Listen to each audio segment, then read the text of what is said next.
Hello, welcome to Newsbreak. I'm your host, Nick Steffens. Coming up, Mount Pleasant baseball fell to the Marion Wolves, but first, today's top stories.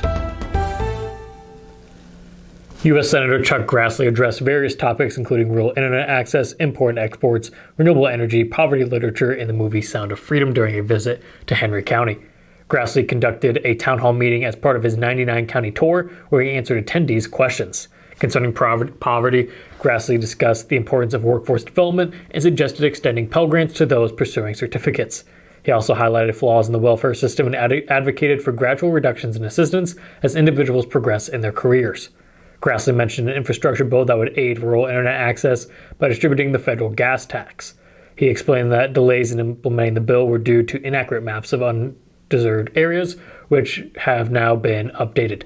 Responding to concerns about energy dependence on oil and coal, Grassley acknowledged the need for alternative sources but pointed out that China's coal plant expansion outpaces other countries.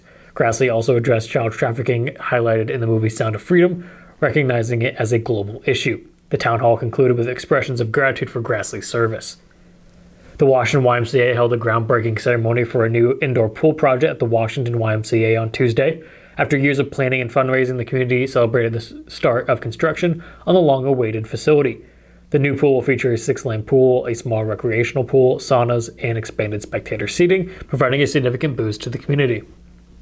The facility will also allow the YMCA to host swim meets and showcase the hard work of its swimmers. The project represents a symbol of collaboration and community investment with support from individuals, businesses, and grant opportunities.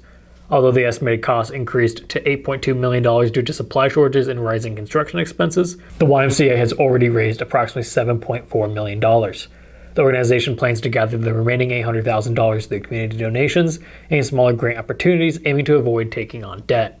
Construction is expected to continue until early fall of 2024, with Carl A. Nelson and company overseeing the project.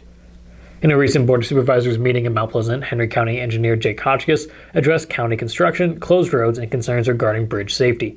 Penn Avenue has been closed to all traffic since Wednesday, July 11th as part of the Lowell Hill project. Hotchkiss announced that the closure will expand for the next 2 or 3 weeks to facilitate the final section of grading.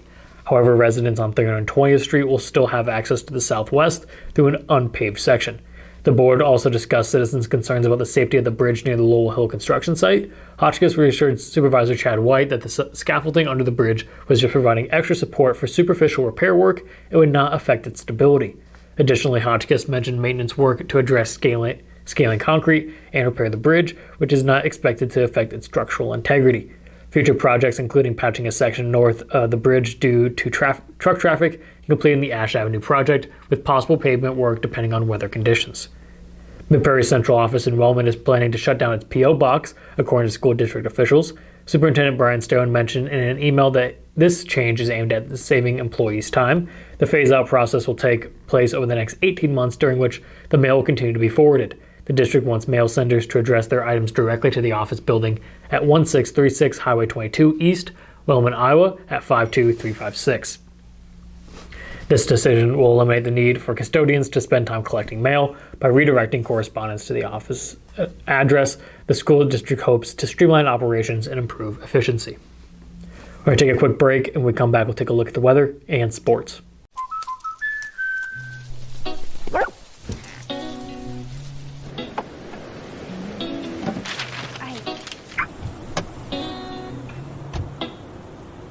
Protection is important, especially when you're talking about your dreams, which is why we're going to keep you covered with plans that can save you up to 23% when you bundle your home and auto. That's protection.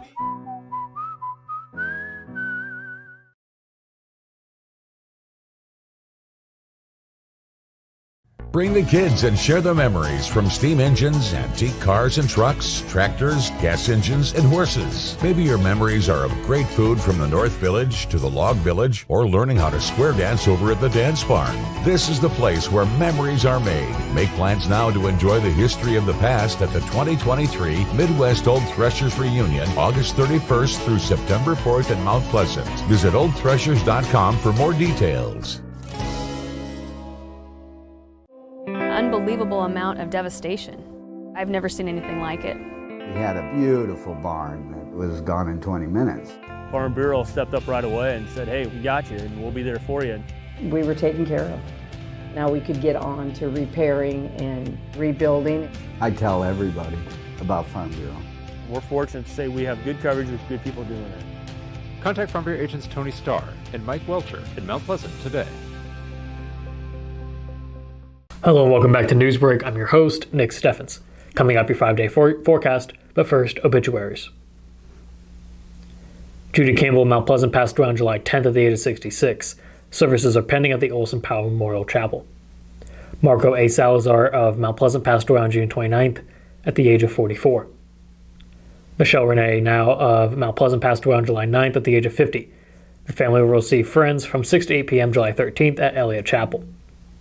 That was obituaries. It is now time for your 5-day forecast. We start off the day with thunderstorms, but has since cleared off and the high is 85. Tomorrow we'll have much nicer weather with a high of 87 and partly cloudy skies. Thunderstorms will make a return on Friday and it'll be 85. Looking at the weekend, it'll be 84 degrees and mostly sunny on both Saturday and Sunday. We're going to take another quick break, and when we come back, we'll take a look at sports. At 5 Star Community Credit Union, we want to help you lead a better life. We offer competitive rates and convenient appointment times for all kinds of loans: auto, recreational vehicles, home equity, line of credit, holiday, and personal loans. We make it easy to build your credit and enjoy the good things in life. We invite you to join 5 Star Community Credit Union. We are community-minded and member-focused. Come visit our locations in West Burlington and Mount Pleasant or online at 5starcu.org. Federally insured through the NCUA, Equal Housing Lender. At Brown Shoe Fit, we pride ourselves on traditional sit and fit service that's been serving the Mount Pleasant area since 1952. At Brown's, we have shoes for the whole family. From kids to adults, we carry the finest footwear for every occasion. Whether you're looking for something for work, casual wear, or exercise, we've got you covered. And don't forget about our selection of safety toe footwear for both men and women. Come visit us 6 days a week and experience the best in traditional sit and fit service. Brown Shoe Fit, where quality and tradition meet. Welcome back to Newsbreak. I'm your host, Nick Steffens. It is now time for sports. The Marion Wolves showcased their powerful offense in a Class 3A District 5 semifinal game against Mount Pleasant. Despite a strong start from Mount Pleasant, Marion's relentless hitting led them to an 18-8 victory in just 5 innings, invoking the 10-run mercy rule. Mount Pleasant took an early lead with a bases-loaded double by Carter Amos, but Marion quickly responded with a 5-run inning and continued to score consistently. Mount Pleasant fought back with a 3-run fourth inning, but couldn't match Marion's offensive prowess. The loss marked the end of the season for Mount Pleasant, who finished with a record of 13-12. Head coach Brent Broker expressed pride in the team's effort and hoped that the underclassmen would learn from the seniors' dedication as they build for the future.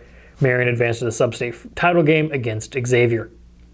That is the news for Southeast Iowa. I've been your host, Nick Steffens. This has been your news.